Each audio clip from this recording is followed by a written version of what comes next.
Welcome to Stab the Dragon Productions and an American Catechism. Coming to you from Fort Worth, Texas on July 17th, 2025 for a holiday military whiskey review.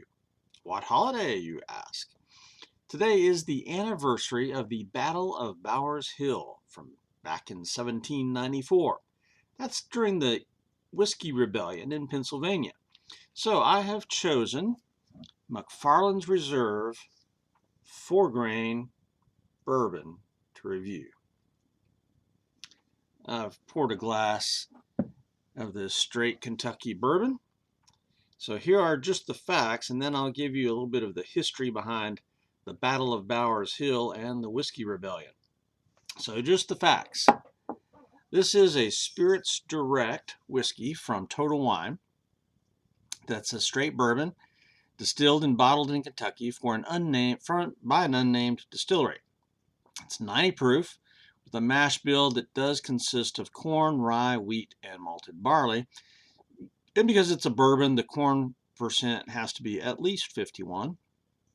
It's aged for at least 2 years, but some thought that I've seen is that it's a 4-year or close to 4-year, because maybe just over 4, because if it's straight bourbon and it's not 4 years, then you got to put the year down there.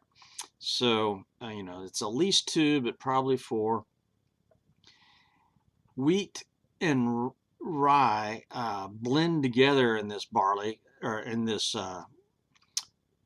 whiskey, because the wheat gives it a sweetness, and the barley and the rye, gives you a little bit of spicy note. So corn, rye, wheat, and malted barley.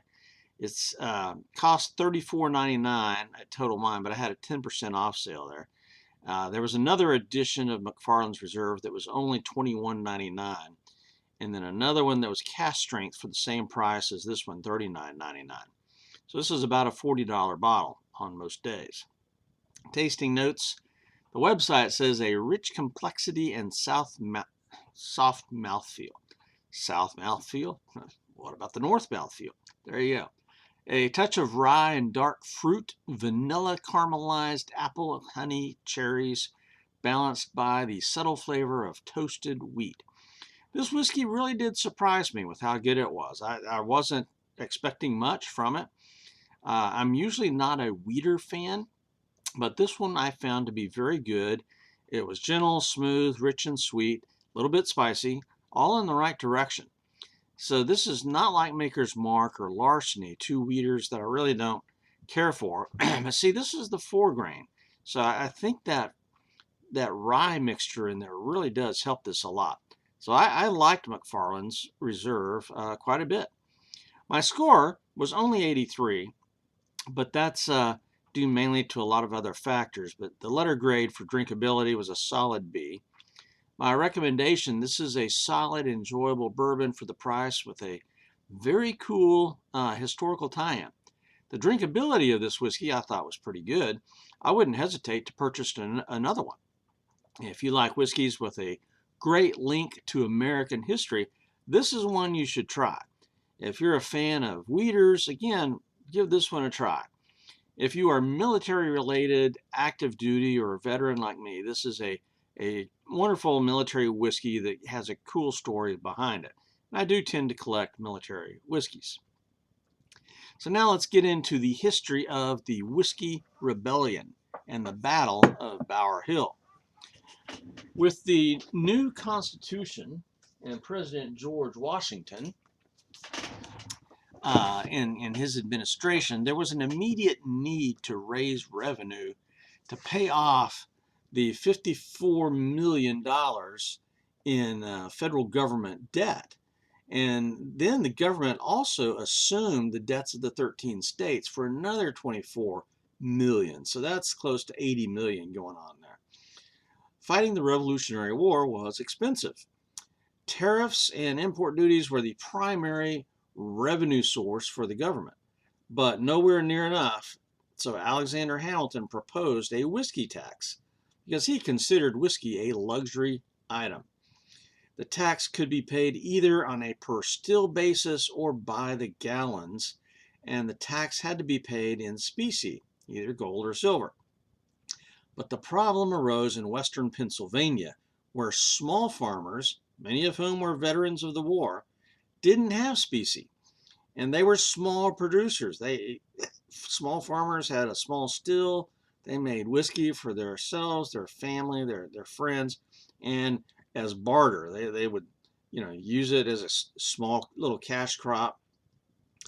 So from 1791 to 1794, after this law had been passed, the farmers refused to pay the tax. When the government began to enforce the law in 1794, it set up trials in the federal court of Philadelphia, hundreds of miles from the farms of western Pennsylvania, which would then take the farmers several weeks to travel to court, leaving their farm to rot. The farmers banded together, and in the summer of 1794, they began shooting at the tax collectors and federal marshals sent to enforce the law. George Washington, then the president, put his army en route to western Pennsylvania. And eventually he went to western Pennsylvania as well to make sure the army was doing okay. And part of the story that you may not have heard of this whole endeavor, I grew up hearing this story in American history classes, but the part that I learned recently, a few months before this whole endeavor, Washington had fallen off his horse and severely injured his back. So he was in constant pain till the day he died from that horse accident. So riding his horse west with the army was an excruciating endurance test for him. Now, there was a general by the name of John Neville, who was a Revolutionary War veteran and a local hero, served in the French and Indian War as well as the Revolution, and he had chosen to be a tax inspector for western Pennsylvania. On July 15th, he and a federal marshal by the name of David Lennox had been serving subpoenas when shots began to be fired at them from the Mingo Creek militia. I like the sound of that, Mingo Creek militia. If you look over my shoulder here, that is a replica of the flag that the militiamen were flying all in western Pennsylvania for this whiskey rebellion. The Mingo Creek militia surrounded the home of General Neville. He had fortified it. He had received some reinforcements, about 10 soldiers from Philadelphia, or actually Pittsburgh. And the Mingo Creek militia, after their reinforcements came on the 17th of July, 1794, they numbered over 600. And they were commanded by a Major James McFarlane. He also was a Revolutionary War veteran and hero. And so you've got now Neville with his 10 troops and McFarlane with 600. And some negotiations happened. The women and children from Bower Hill, which is where General Neville was, that's his home, that's where he was holed up. The women and children were allowed to leave, and then somebody started shooting sometime. And a couple of militiamen were severely wounded, and a couple died. After some firing continued, Major James McFarlane thought that there was going to be a little truce. He walked out in front to try to negotiate again. They thought they had seen a white flag at the house. And while he walked out in front, one of the soldiers in the house shot him and killed him. Eventually, the house surrendered, but Neville had kind of escaped out the back. And the Marshal Lennox, who had fled the day before back to Pittsburgh, he came back during the fight, silly him, and he got captured. In September to October, Washington left Philadelphia, which at the time was the capital, and then he assumed leadership of the army again while negotiations with the Western farmers were ongoing. And eventually, the show of force from the government in Western Pennsylvania with this army that Washington had raised was enough to end the rebellion, and some few ringleaders were arrested. Some of those then were put on trial, and only a couple were convicted, and Washington ended up pardoning them. So this McFarlane's Reserve 4-grain bourbon is named after Major James McFarlane of the Mingo Creek militia. And that's just the shortened version of the story. But really, when you dig into the basics of the story, you find some interesting intricacies of this tax and what it was supposed to do, and the frontier versus the big cities on the eastern seaboard. It was a big fiasco, and the little guys in the west got tired of being stepped on by the big guys in the east. So Alexander Hamilton was kind of the bad guy in the whole scenario. All right, so that's the story.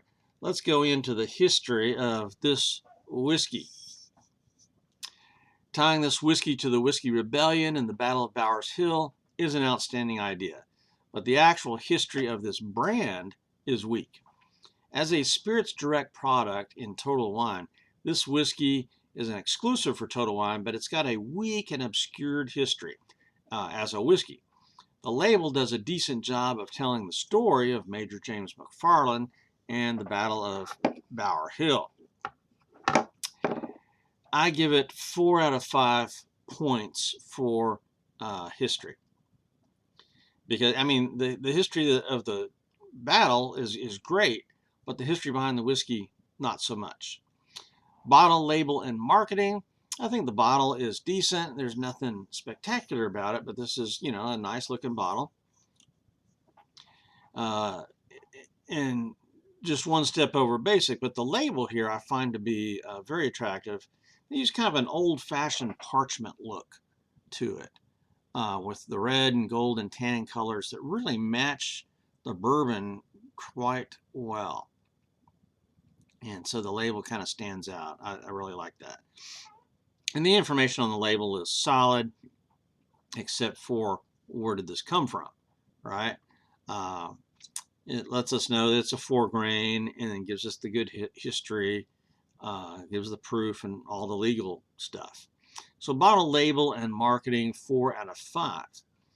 Appearance of this whiskey in the bottle, you can't see much because of the label, but this is a medium color, so I'm going to give it 3 out of 5. I tend to prefer darker whiskeys, but this is a 3, maybe a high-end 3.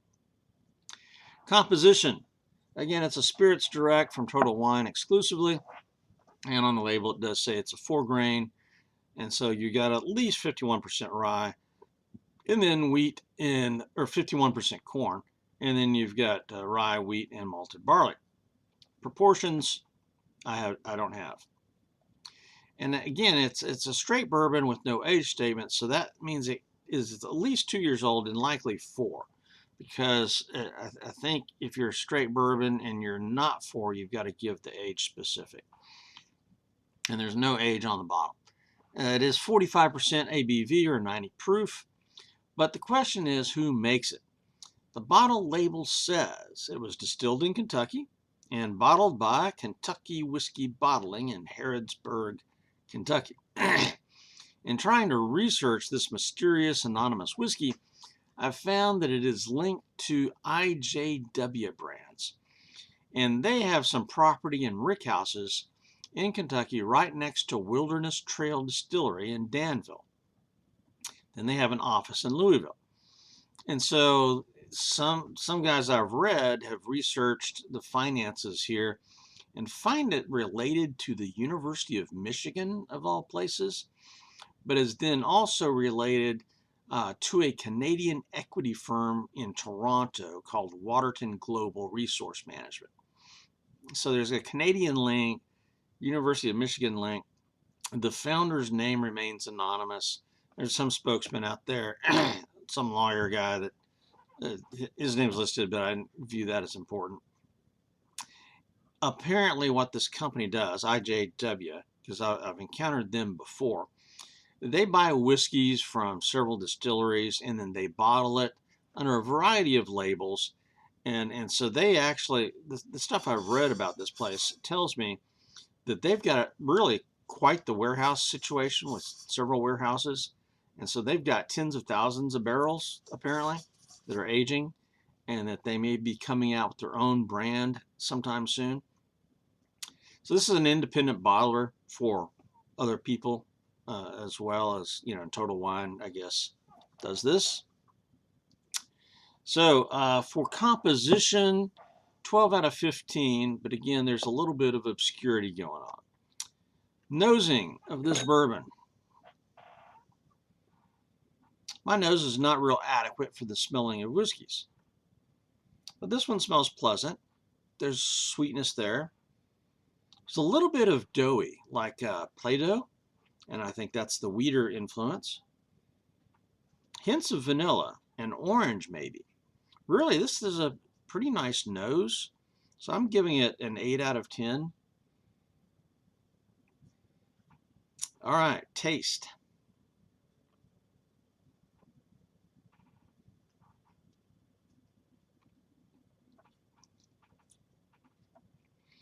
This is sweet, but not in the wrong direction. Whiskeys like Maker's Mark that are a wheater or larceny, they're sweet in the wrong direction for me, so I don't really care for those. But here the rye influence is important because it tamps down the sweetness. It allows for that sweetness and softness from the whiskey, but then you also get some spicy notes from the rye. So really, this is good stuff. I do get hints of vanilla, and I don't usually do that. For whatever reason, everybody tastes vanilla when they drink bourbons, except me. Once in a while, I'll get it, and I get a little vanilla here.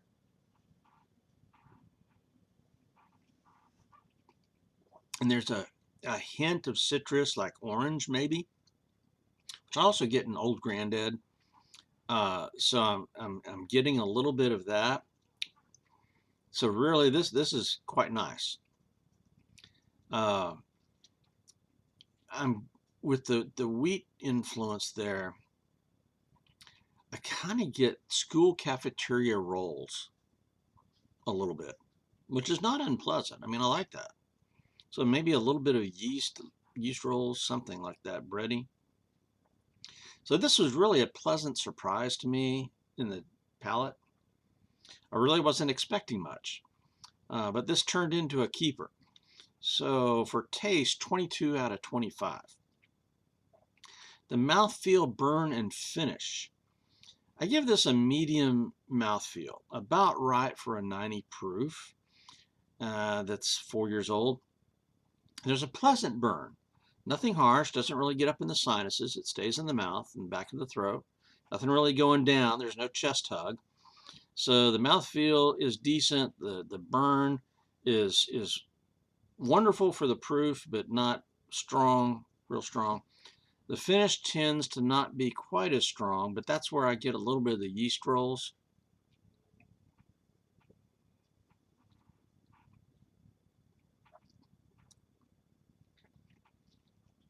A little bit of the spiciness lingers just a bit. The burn stays with me a little bit. So I'm going to say it's a decent finish. Very pleasant drinking experience all the way around. 13 out of 15. Now, neat or mixer. This is a really good sipper. Yesterday I did make an old fashioned with this bourbon, and it turned out quite well. Because it was a 4-grain with a little bit of wheat in there, a little bit sweet, I added a little bit more, one more dash of bitters than normal. I think I put in 4 dashes of bitters. My wife informed me that that was a little bit too much, but for me, I think it tamped down the sweetness perfectly. So it was really pretty good. So this is, $40 range, which is just my upper limit for mixing a whiskey. And this is good either way. So 5 points for a neat or mixer. Price, value, and availability. Again, it's a Total Wine exclusive with Spirits Direct for $39.99. I got mine on sale, but as for value, I like this whiskey, and I would buy it again at that price point. Now, the price might be a bit high when you consider that you can get Elijah Craig for 33 bucks, okay? Or, several other decent whiskeys for under $40. But the story behind this really draws me. As a veteran, and a history guy, I love the stories like this, and so that draws me in. So I'm going to say price, value, and availability. It loses a little points because, at $40, I think this is a bit high for the sheer price or the taste.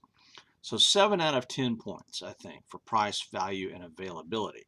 And again, it loses a point for availability because it's only a Total Wine. Bonus points. Tying this brand to the history of the Battle of Bowers Hill, I think, was outstanding. It's excellent. I like the bottle. I really like the label, and it's very drinkable, enjoyable. So 5 out of 5 points for bonus, giving me a total score of 83 and a letter grade for drinkability of a B. And my analysis and recommendation, I think it's a solid, enjoyable bourbon for the price, with a very cool historical tie-in, in which if you've listened to many of my videos, you know that history thing draws me in like a bass going for an angler's bait. One of the reasons I'm a whiskey nerd, in fact, is all the history behind them. And this one's very good. Now, the drinkability is also good. If you've got a cool story and a lousy whiskey, well, that doesn't work. But I would not hesitate to purchase this one again. So if you like whiskeys with a great link to American history, here's one you should try.